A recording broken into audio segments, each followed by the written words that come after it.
यमराज ने बताया क्यों अच्छे लोगों के साथ बुरा होता है। गीता का सार। आपने महसूस किया होगा कि जो लोग अच्छे कर्म करते हैं वो परेशान रहते हैं, वहीं जो बुरे कर्म करते हैं वो खुशी से रह रहे होते हैं। अच्छे कर्म करने वाले परेशान होते हैं कि आखिर उन्हें इतनी परीक्षा क्यों देनी पड़ रही हैं, जबकि जो अधर्म की राह पर है वो खुश है और जिंदगी का लुत्फ उठा रहे हैं। अगर आपके मन में ये सवाल आया है तो आज हम आपको इसका जवाब देंगे। ये जवाब वो है जो भगवान गीता में लिखा है और श्री कृष्ण ने अर्जुन को दिया था। भगवत गीता में वर्णित कथा के अनुसार जब भी अर्जुन के मन में कोई दुविधा होती थी तो वो श्री कृष्ण के पास पहुंचते थे। एक बार की बात है, अर्जुन भगवान श्री कृष्ण के समीप आकर कहा कि वो दुविधा में है और इसका जवाब वो श्री कृष्ण से चाहते हैं। श्री कृष्ण ने पूछा कि क्या सवाल है। अर्जुन ने कहा, मुझे ये जानना है कि अच्छे लोगों के साथ हमेशा बुरा ही क्यों होता है, वहीं बुरे लोग खुशहाल दिखते हैं। अर्जुन के मुंह से ऐसी बातें सुनकर श्री कृष्ण मुस्कुराए और कहा, मनुष्य जैसा सोचता है और महसूस करता है वैसा कुछ नहीं होता, बल्कि अज्ञानता की वजह से वो सच्चाई नहीं समझ पाता। अर्जुन इनकी ये बात समझ नहीं पाए। इसके बाद श्री कृष्ण ने क्या कहा वो जानते हैं। श्री कृष्ण ने अर्जुन से कहा, पार्थ, मैं तुम्हें एक कथा सुनाता हूँ, उसे सुनकर तुम समझ जाओगे कि हर प्राणी को उसके कर्म के हिसाब से ही फल मिलता है। प्रकृति हर किसी को अपनी राह चुनने का मौका देती है।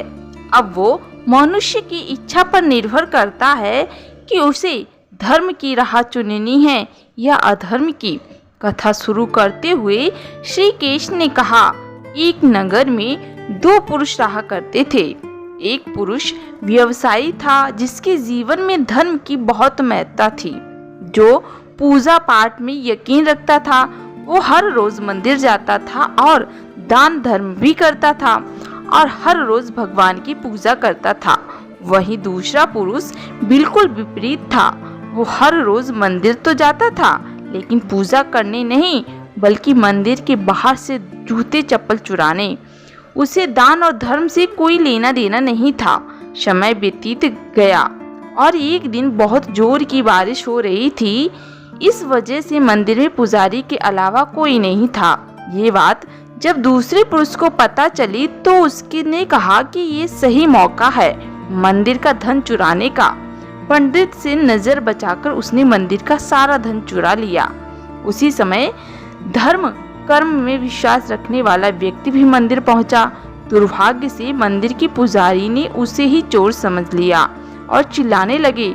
वहां लोग एकत्रित हो गए और उसे बहुत मारा। किसी तरह वो बचते बचाते वहां से निकला तो दुर्भाग्य ने उसका साथ वहां भी नहीं छोड़ा।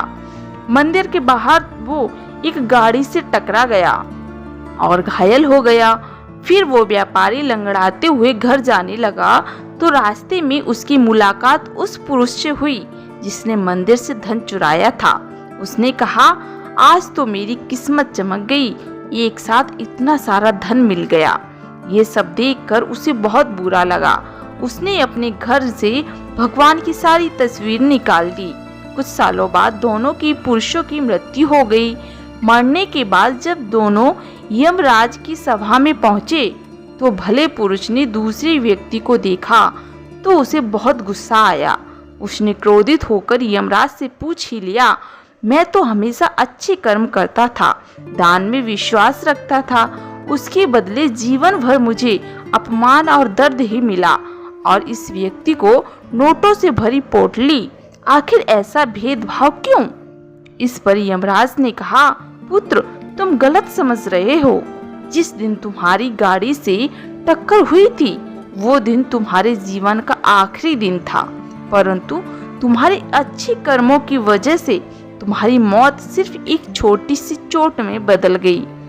तुम इस दुष्ट व्यक्ति के बारे में जानना चाहते हो? दरअसल इसके भाग्य में राजयोग था, मगर इसके कुकर्मों और अधर्म की वजह से वो सिर्फ एक छोटी सी धन की पोटली में बदल गया। कथा सुनाने के बाद श्री कृष्ण अर्जुन से कहते हैं, पार्थ, क्या अब तुम्हें तुम्हारे सवाल का जवाब मिल गया? ऐसा सोचना कि भगवान तुम्हारे कर्मों को नजरअंदाज कर रहे हैं, ये बिल्कुल भी सत्य नहीं है। भगवान हमेशा हमें कब क्या किस रूप में दे रहा है मनुष्य को समझ में नहीं आता, मगर आप अच्छे कर्म करते रहें तो भगवान की कृपा हमेशा बनी रहती है।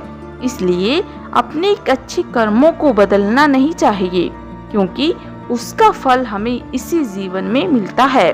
इसलिए मनुष्य का फर्ज है कि वो हमेशा अच्छे कर्म करते रहें, क्योंकि श्री कृष्ण ने गीता में भी बताया कि किसी के द्वारा किया गया कर्म बेकार नहीं जाता, चाहे वो अच्छा हो या बुरा।